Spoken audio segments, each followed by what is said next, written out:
past has caught up with me. Should we be worried? No, it's nothing. I'll be home for Christmas. I promise. You're Hawkeye. It is so good to be with you both. How are you doing? Great. Excellent. How you doing? Thank you. I love the purple, Hailee. It looks really good on you. Thank you. There's a shot in the marketing materials that we haven't seen yet, and it just melted my face watching it play out. It's you two in a car as you're fending off adversaries, and the camera's doing a 360 around you as it's capturing all the action. Can you just talk a little bit about the choreography for that scene and how much work went into pulling it off? Yeah, that's not a typical way to shoot a car chase sequence. As a oneer, as a one shot where the camera's. Everybody else is doing the work, and the camera's just kind of sitting there. It was a interesting ride, like Disney ride-like feeling, shooting it. And you got someone driving our car, but I don't know. It's weird to have us be so free and still do the scene and act in it and be in it while still watching what the audience is watching for the most part. It was really, really, really fascinating. It never works out like that, but there's a lot of preparation, not on our part. We just realized we had to sit in a car and go on a ride, and we kept forgetting. Yeah. We have lines and stuff we have to, there's a scene we're supposed to do, because it was really, really, we were pretty gleeful. It was pretty pure joy. That was pretty wonderful experience. We're out of regular arrows. Oh my God, trick arrows? There are arrows more dangerous than that one? It's a wonderful sequence, and that car chase, again, was a fun, I think moment for the two characters to come together in the story. So, and I'm excited for people to see it. That was in the Burts directed that episode, so I can't take credit for the shot, but yes, was part of planning it with them, and it's quite a thing to take on. Please don't take this the wrong way, but Jack is a character who, from the get-go, we immediately suspect that he's up to no good. And because he has some mysteriousness about him, what can you tell me about him? What are you able to actually share about him? Well, if you ask it that way, I'm going to say nothing. What can I share about Jack Duquesne?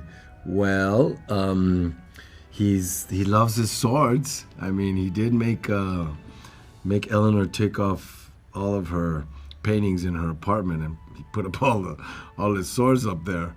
But that's the whole thing. I mean, he's sort of a guy that you don't know if you're, where he's coming from. If you're too sure of him being one way, he could turn around and be completely another one. He's got that sort of that smile that looks like he's either making fun of everybody or he's just really just a smiley kind of guy. And someone like that, you have to know their end game, right? You have to know which element of him you have to play at which part of the series. I wish I did, man. I wish I knew the end game of it, but you don't. You don't know where you're going. You don't know if at the end. I mean, when you're doing it, you don't know. I mean, not even close. You just read one episode at a time. Wow, that's terrifying. Yeah, it is. That's why I kind of did it like, well, maybe he's super smart or maybe he's super stupid. You don't know yet. Hawkeye and I are working on a case. No big deal. Working on a case together? Terrific. How incredibly fun was it casting and choreographing and staging Rogers the musical? Oh my God, I would do a musical in a heartbeat.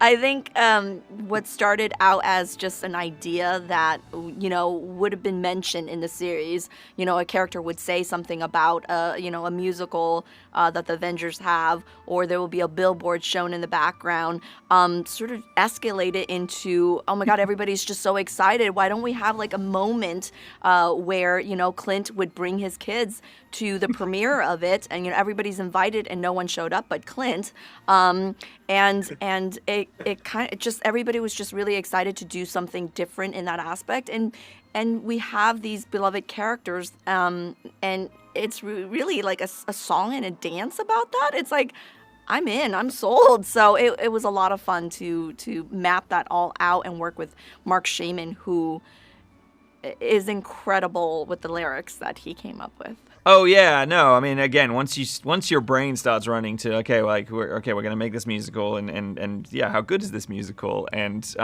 ultimately, again, the original conception of this was, for me, was I sort of just had this image of Jeremy's world-weary face sitting in a Broadway theater, watching it. Like, that was ultimately it. So then it just became about building off that. Like, again, who would he not want to see playing him, and what character would, like putting Ant-Man, like, oh, that feels funny, it was just all about, again, anything that annoys Clint, that felt right.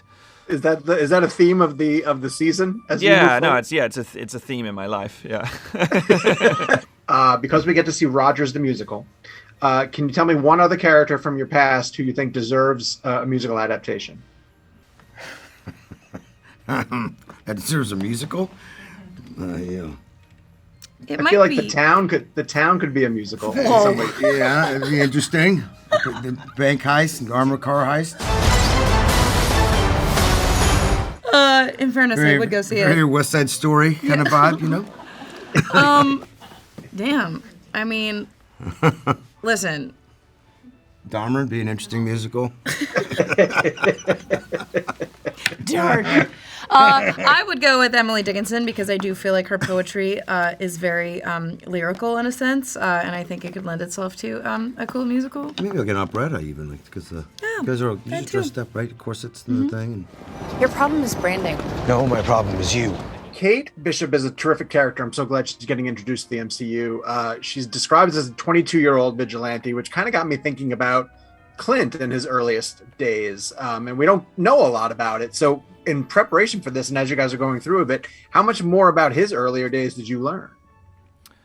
I mean, that's what's wonderful about the comics is, there's different shades of Clint that you get glimpses of in different iterations, sort of depending on the story they're telling. But yeah, no, I mean, I went deep on Clint as a character, and and I think his sort of slightly broken upbringing, and I think that the different crossroads that he's faced at different times in his life as a result of that. That's what sort of fascinated me was that he had so many opportunities and moments when he could have fallen to one side or the other, and of course we've seen him kind of fall to that dark side in the MCU, and that was an exciting thing coming into the show, because to me that's a lot of what it's about is it's kind of we meet this guy sort of who supposedly should be at peace. He's Christmas with his family in New York, and it's a few years after Endgame, but I think the question for him is possibly like, am I Ronin or am I Hawkeye? And what's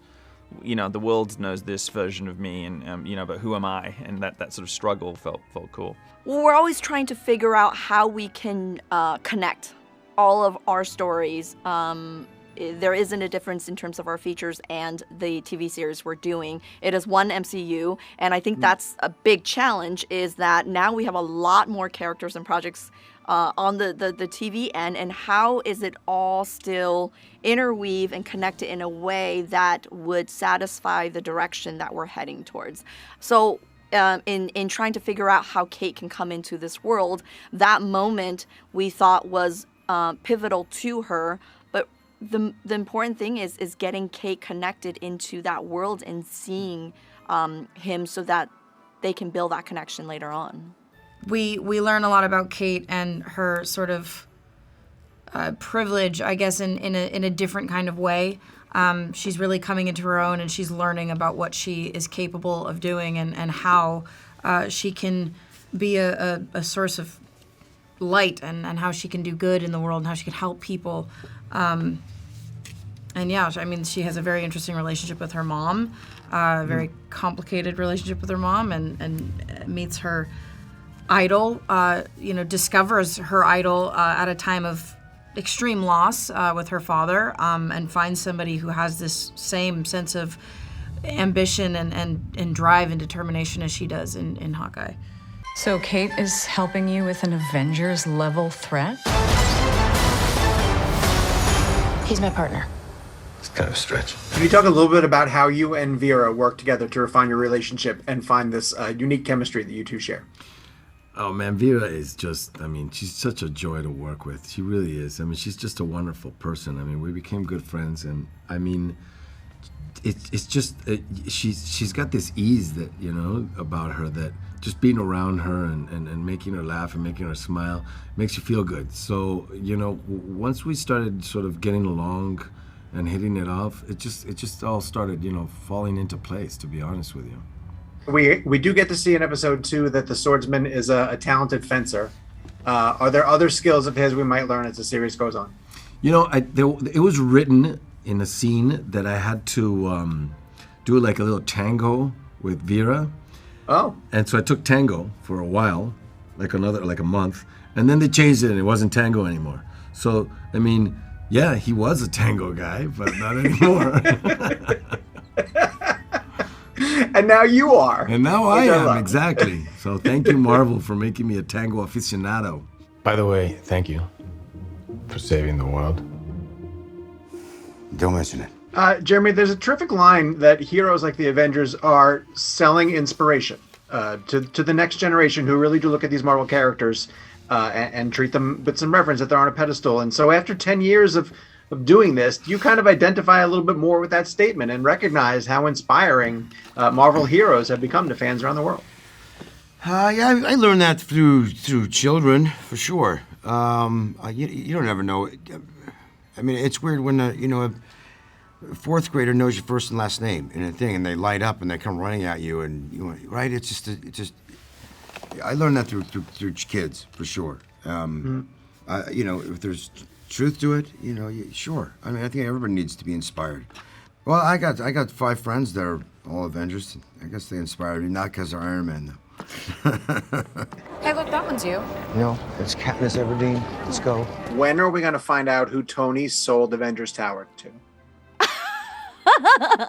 Do you have any ideas? Do you have answers? Do you want to speculate some of the? Talking about theories, I mean, it sounds like it could become the Baxter Building sometime soon. Okay, so. okay. See, I'd love to hear any and all of them, and we'll see if it sort of fits into, where I think it's where it can be headed towards.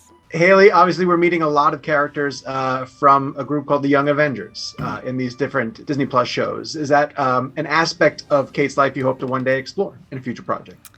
I mean, yeah, listen, I was grateful to be able to explore this part of her life. And I'm excited for people to as well through this show. Some people have actually called me the world's greatest archer. Are you one of those people? There's so many rumors for any Marvel show or movie that comes out. How much do you pay attention to them and worry about the types of expectations that they might set, where you want to step in and be like, hold on, it's not that. It's not what you're saying.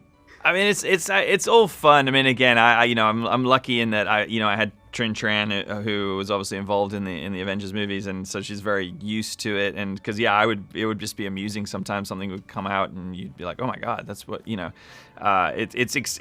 terrifying because you see how just aware people are and how much attention to detail they have. So it's definitely scary, but it's also thrilling. I mean, to know that people take this so seriously. Sometimes it is really hard because sometimes it's just like the theories are out there, and some might be closer than others, and some are just completely like, where did this come from? But it's interesting to read it because what I find interesting, as we go through it, is that you just never know how people are going to perceive certain storylines and characters, and where they feel it's going to take them to. So, we try not to take too much pressure on, because there is sort of a sense of direction, right, of a way we want to head towards, and it's a matter of how do we get the pieces and the elements into the right storyline in order to get there. You want to be a superhero? You put your life in danger. There's also the cool costumes, some trick arrows. We're saving the holidays.